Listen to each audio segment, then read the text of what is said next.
Alright, so today I'm going to tell the story of the time that I was kidnapped by Mexican Mafia associates. So, this is something that occurred in a time when I was living in the city of San Antonio, Texas. In San Antonio, we don't have the kind of gangs you would have in California, being Sureños, Norteños.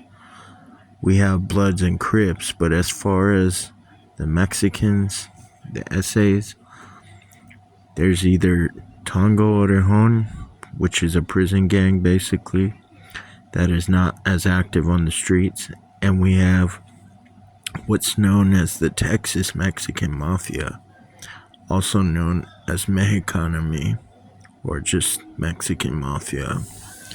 So, the story started when I was going to a methadone clinic.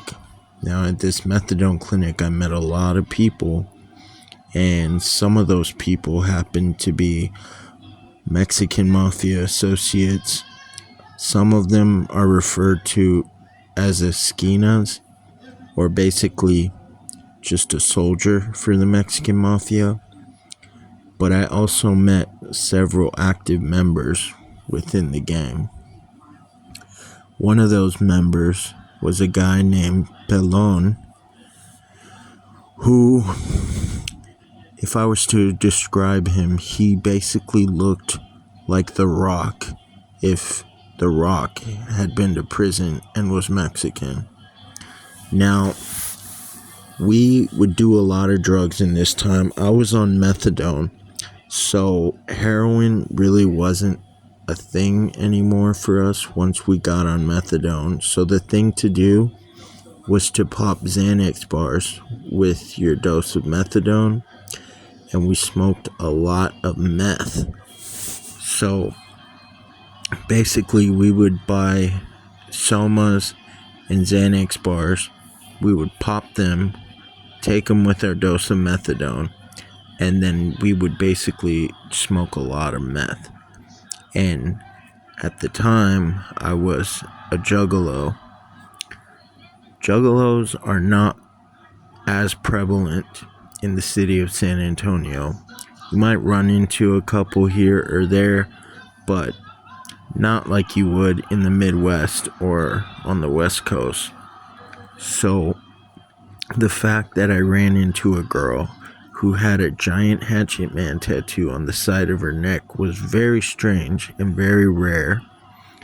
This girl just so happened to be dating one of the higher ranking Mexican Mafia officials at the time. She alerted me about a scam we could do, which theoretically I guess it wasn't a scam. It was more like her stealing her boyfriend's money. However, for some reason, it was going to have to involve her transferring his money to my bank account. So, basically, I had seen this girl around. You know, juggalos, we basically consider ourselves a family. So when you typically see someone wearing hatchet gear or with a Hatchet Man tattoo, right away you're going to gravitate toward them. You might throw them a whoop whoop, and then you strike up a conversation. So I struck up a conversation with her. It just so happened that she knew all of my friends at the methadone clinic. You know, it's kind of a tight-knit community. Most of the guys who would go there were Tango Orejon, but you would run into Mexican Mafia here and there. And my friend Pelon at the time was, you know, an older Mexican Mafia member, but not so much active anymore. He had just been released from prison, and we would just hang out, smoke meth, and get into trouble. He was much older than me. So while we were driving around smoking meth, high on methadone, Xanax, Somas, whatever pills we could get a hold of, she struck up the conversation about that scam we could do. And I was supposed to drive with this girl and my homie Pelon's girlfriend, who was like an ex-prostitute. So we drove to a bank late at night, went to the ATM.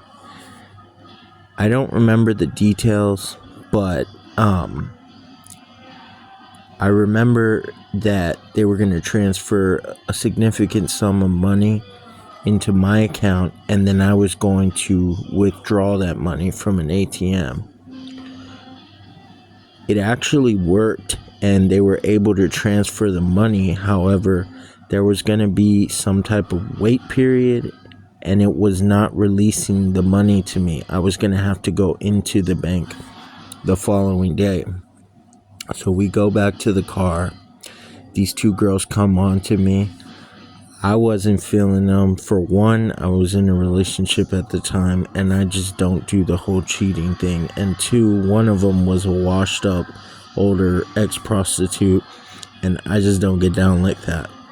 So we went back to this house.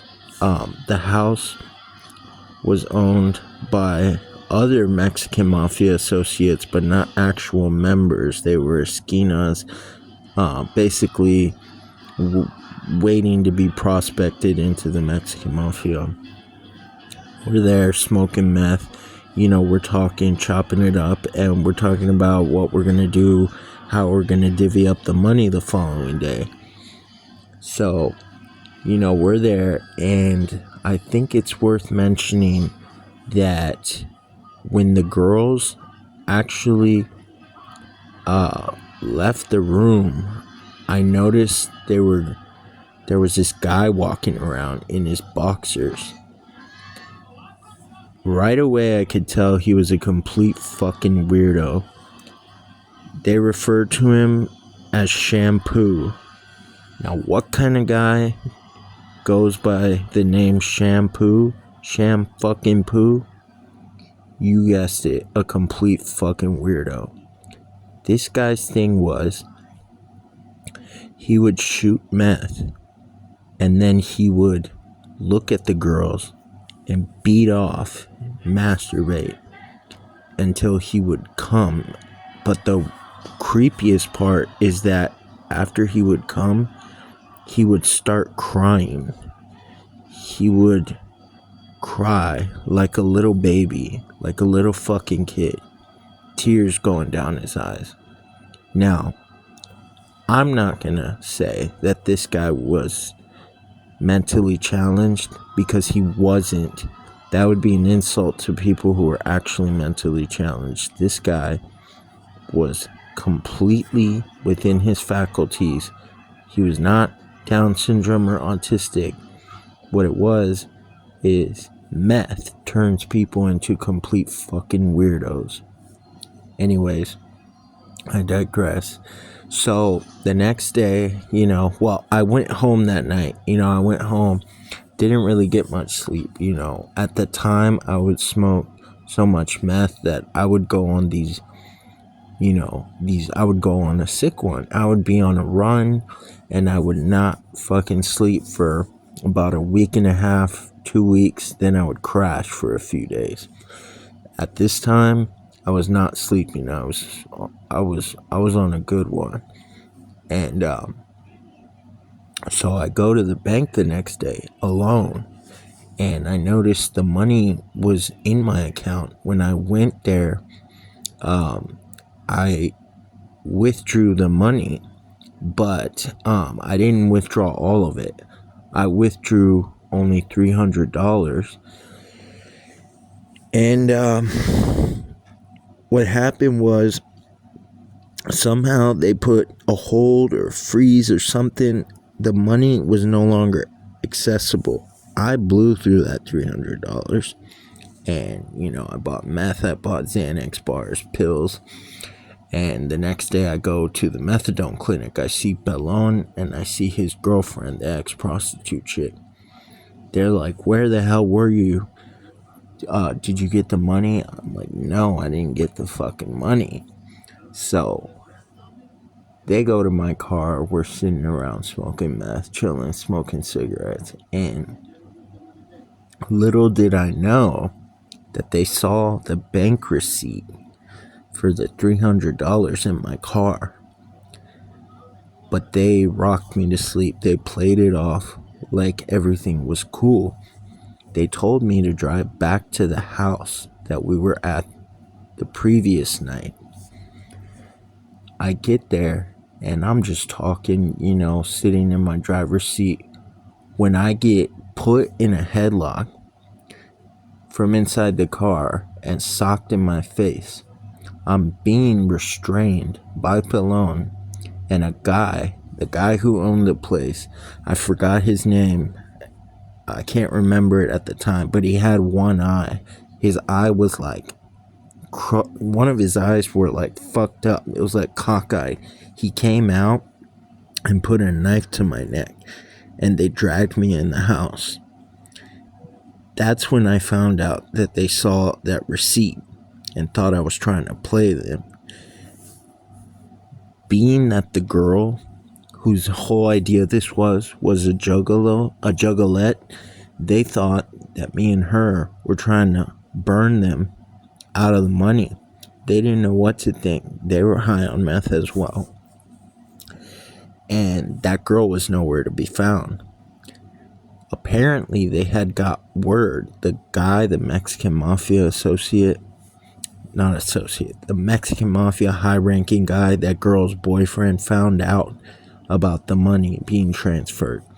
And they basically put a green light on me. And they were to take me in the house, hold me there, and wait for what they called a terminator, or basically someone who was supposed to come and carry out the hit on me to arrive. They dragged me in there. They're beating me up, socking me, mollywopping me like crazy. They put me in one of these rolling chairs and tie me up. Now, the strange thing about it is that they're sitting there talking to me, but they were on a sick one themselves, so they were basically having a nervous breakdown. And time went by. Every now and then they'd bitch slap me, whatever. They were smoking meth in there, and every now and then they would put the bowl to my lips and roll it and let me get hits of meth. They were talking about the fact that they were going to have a green light on them if I didn't get dealt with, because they were Mexican Mafia associates, asking me, what would you do in our shoot? Would you fucking sacrifice yourself so that I can live? I don't fucking think so. They were panicking. They were walking back and forth through the house, and they walk off at one point. Now, my memory is kind of skewed, and I would condense this story, being that so much nonsense was going on. But they leave the room. I'm tied up. I can't move. Every now and then I could kind of kick my legs and roll the chair. And probably the worst thing that could ever fucking happen happened. When I hear pitter-patter footsteps coming toward me. Sounded like bare feet walking on tile. And I already knew what time it was. The only fucking weirdo in the house that walks around barefoot, you guessed it, Sham fucking Poo, the fucking weirdo, starts inching his way toward me. He, at this point, has got his boxers around his ankles, and he's bleeding from his arm. Apparently,